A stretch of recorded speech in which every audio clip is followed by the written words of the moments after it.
Hi there. So, due to COVID-19 restrictions, we have been limited in having face-to-face contact with patients for everybody's safety and well-being. With that being said, luckily Medicare came around and did not require us to do complete face-to-face demos with patients in order for them to get their device. But I did want to go over with you all of the details we would do in person of how to get your device set up, how it works, all of that good stuff. So when you receive yours, you have a video to refer to so you can stop and start while you're getting your device set up. But then we will also have a phone conversation, either using a virtual method of seeing each other's faces, or we can have a phone conversation so that I can clarify any details that maybe were not clear in this video or you still have questions on. So when you get your device, one thing that I always suggest to patients in general is get it set up like you would any other big electronics that you would in your house. For instance, a TV. When you buy a TV, you get all the cables set up, you get it plugged in, so that way all you have to do is sit down, turn it on, and start watching. I like to suggest that for the pump, so that way there's very minimal setup every day. It's all ready to go. You basically just have to put it on and turn it on. So I'm going to go through the basic steps of getting it set up, since we would do that at your demo, and then go through all of the details of cleaning, positioning, etc. First off, to get the pump set up, you need to plug in your power cord. So this end obviously is going to go into an outlet. Once that's plugged in, you'll see the other end has a light at the end that will illuminate, showing you that you have power. I always tell patients, look for this light, because I know some outlets need a switch flipped, or some outlets do not work in the household. So this is kind of your cue of why, of making sure you have power for your pump first off. Next is your controller. Your controller is super simple. On the back side, there is a outlet right here. That is where your cord will plug into. Just click it in.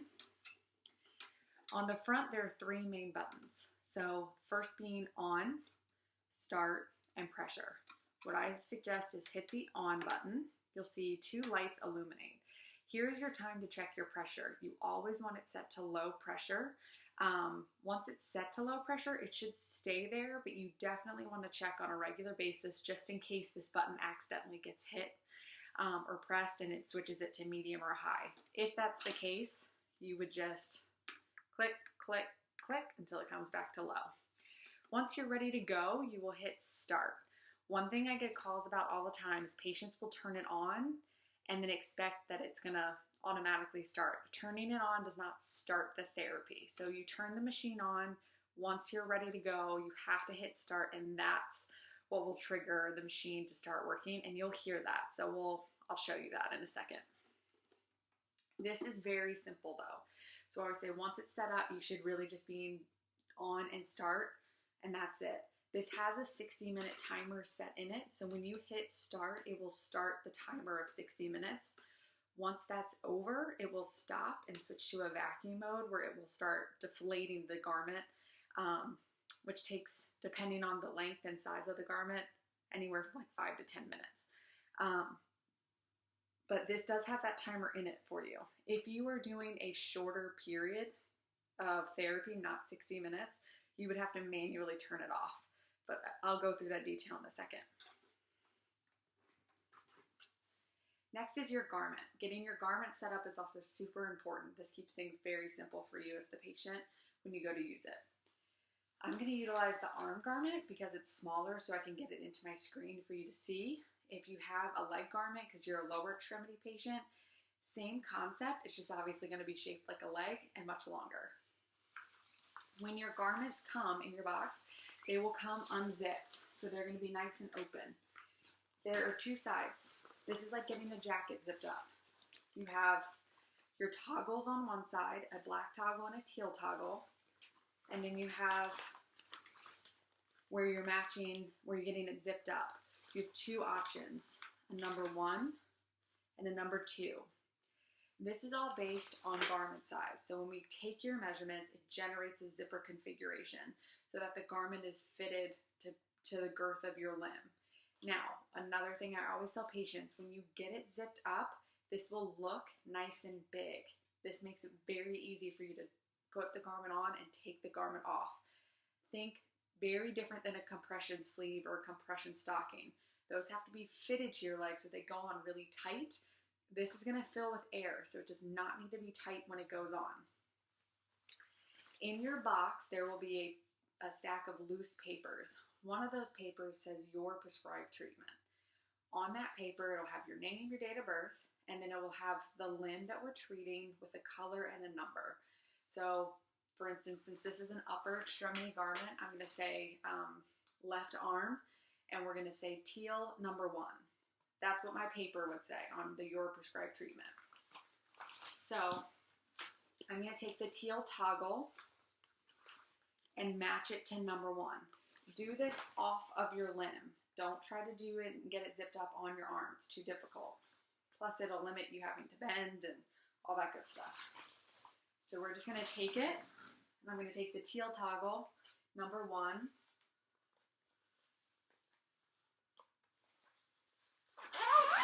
and get it zipped up. This way you can leave the garment zipped up. It should be, like I said, nice and big so that you can slide the garment on and off. If anything, you may just need to unzip it halfway to open it up to get it off of the leg. That's common to get it off of the leg, but you don't need to unzip it all the way. Another thing I suggest is on your garment, there's a white tag at the bottom near where the hoses are.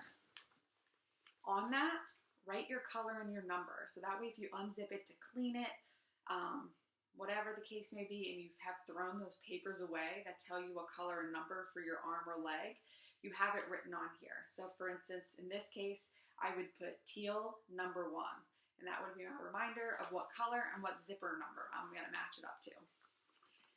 Now, like I said, this should be very large, so you can see the opening of this. It's nice and big, which should make it easy for me to just slide on. It should not be something that's tight. So you'll see it's nice and loose, which is good. That is fine. Because like I said, once you start the machine, it will fill with air, and you'll see that this gets tighter, okay? Now, before you put it on, you want to get your hose connected. This is another phone call that I get on a regular basis of confirming that your hose is connected, or maybe it's not filling with air correctly, and that would be because this probably isn't connected all the way. So I'll show you some tricks to get that, to confirm that that's has a good connection. So if you look at your controller, you see these notches at the top and bottom. That is where these blue tabs are going to sit into. So from the side, you're just going to sit your connector in there. It is not clicked in at this point, okay? Because I can show you it'll pull right out. So you want to set them in there, just align them. And then what I suggest to patients is also look at the top. See how there's such a gap right there? You want to close that gap. To do that, you only want to press on the blue tabs. Do not grab on the hose or the white portion. Press on the blue tabs, and I just slide them forward and click them in. So you see you lose that gap. You want to make sure that's done on the top and the bottom. Hopefully you heard that click. Another way to check that is now if you look at the side, you can see, sorry, my black shirt's making it blend in. You can see that they're elevated right here.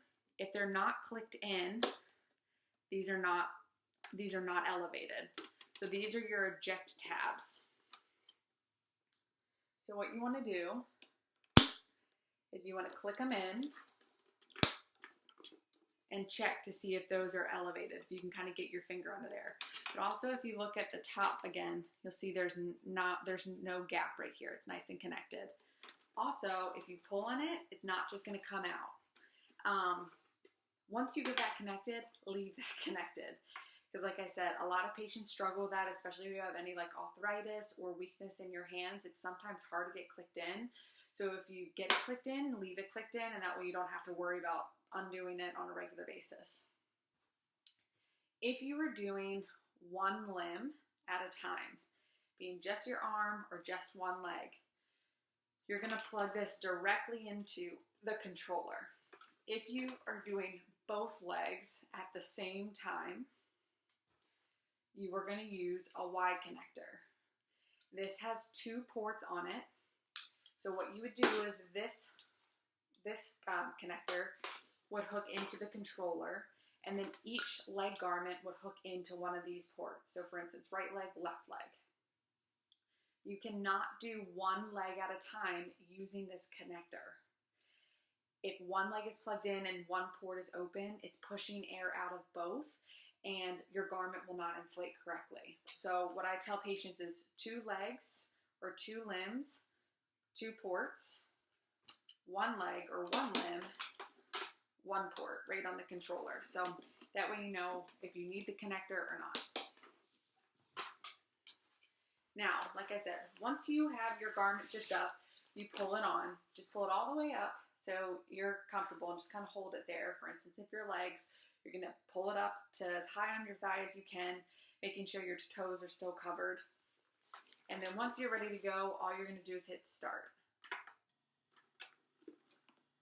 Hopefully you can hear that. You can hear it kind of started making some noise. It's still very quiet, but you can obviously hear that it's working versus nothing at all. And if you can see, all 3 lights are illuminated now. So the machine has started. Now just to kind of show you what's going on too, it is going to start filling with air at the end of the limb. So at the toes or at the fingers. You will feel it's working up once each chamber kind of gets inflated. So you're going to feel everything start to inflate. And it is not something that is going to become super tight. And then hopefully you can kind of see these different seams right here. So those are all of the different chambers that are in the garment. So what's happening right now is it's tightening at this chamber, moving to this, the next chamber, next chamber, next chamber, next chamber. Once all of the chambers are inflated, it will stop, deflate a little bit, and then start over again, working from the end of the limb up towards your trunk or towards your abdomen if it's a leg. Now remember, see if you can kind of see inside, it's filled with air, so I don't have as much room, which is why I said it's important that this is not tight when it goes on. Now, if this pressure is ever painful, uncomfortable, 1, stop the machine and take it off, and 2, call us. Call our clinical line or call your rep or myself. Because what we may need to do is open up your garment to a bigger setting, because if you've had like an exacerbation of swelling or some recent condition that we want less pressure on the limb, we can open it up and make the garment bigger, which will lower the pressure. You can see that it's just going to work in that cycle. Once you turn it on and hit start, you don't need to do anything. It's going to do it for you until that 60-minute time frame is up. Now, once that 60-minute time frame is up, the machine will stop. You'll hear minimal noise, but it's also going to start sucking all of this air out. Like I said, that can take about 5 to 10 minutes depending on the garment. Like for a leg garment, it's longer, so it's going to take more time for all of that air to deflate. But at least when you have this, you don't need to worry about, oh, how am I going to get it off? Because it's going to be a little tight on your limb once it's inflated. So you don't need to unzip it, all of that stuff. Just let it deflate all the way. For instance, I'm going to manually do it.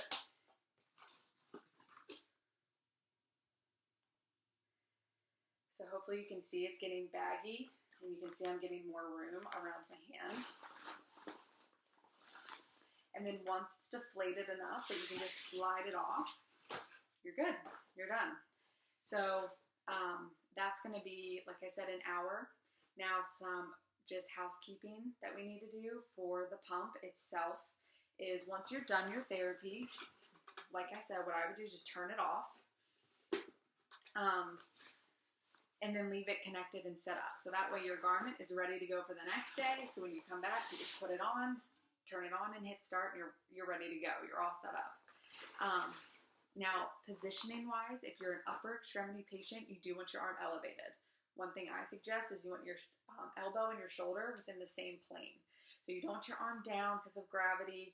It doesn't need to be super elevated or like a higher than your head or your heart, but you definitely want to make sure that it's at least parallel, that your shoulder and elbow are on the same plane so that fluid can move properly.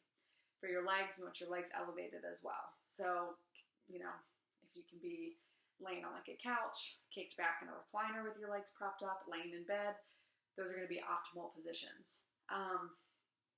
Another thing is care and cleaning of your garments. We highly recommend you always have a barrier between you and the garment. Lowers your risk of infection if you have any drainage, open wounds, cuts, anything like that. But it also provides some comfort too. So especially with the legs tend to be more of a tender limb, especially if they're swollen. So I always recommend you can have pajama pants on, lightweight, loose-fitting clothing. What you would not want is compression. So no compression garments when using your pump. Compression on top of compression can be too much. So no compression sleeves, no compression stockings. I highly recommend using your pump either before or after you put your stockings on or take them off. So I find a lot of patients find if they use their pump in the morning, it helps reduce the limb, making compression stockings or a sleeve easier to get on. But I also have patients that enjoy the therapy at the end of the day to just kind of as like a nice, you know, I don't know, relaxation, decompression time frame. It also helps too because you probably have less going on at the end of the day, or we all sit down and watch television for an hour or two. So you might have that time frame towards the end of the day, which is fine. Just take your compression garments off before you use it. Third thing is care and cleaning. So you on the inside, whatever is possibly coming into contact with your skin, you do not want anything with like a chemical in it because it can irritate the skin. So I always say there is a spray called Discide Ultra Spray, which is proven to get rid of bacteria and infection risk. Another thing is like a good baby wipe, mild soap or water on a cloth. I just always say watch out for those like disinfectant cloths that have like bleach in them, because if this does come into contact with your skin, we don't want any residue to become an irritant. So just be cautious of that.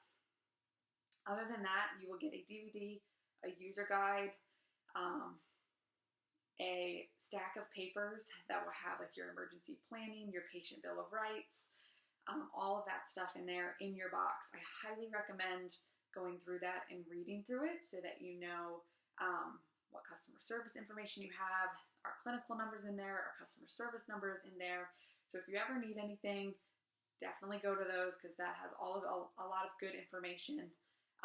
In the back of the user manual, there's also a troubleshooting section that is very helpful to look at if you're having kind of some basic questions that you're concerned, you know, oh, I don't want to call because I think this might be a dumb question. One, it's never a dumb question, so you're welcome to call. But two, that troubleshooting section has a lot of basic questions that we get all the time with answers in them. So that's in the back section of the user guide. Other than that, this should be very simple. Any questions, concerns, never hesitate to call. But always remember, this should be a nice, simple, comfortable therapy. It is not going to be a lot of pressure. It is not like a blood pressure cuff. So you should feel the pressure, but it should not be anything crazy intense. I would say just trust the zipper setting that we put you on.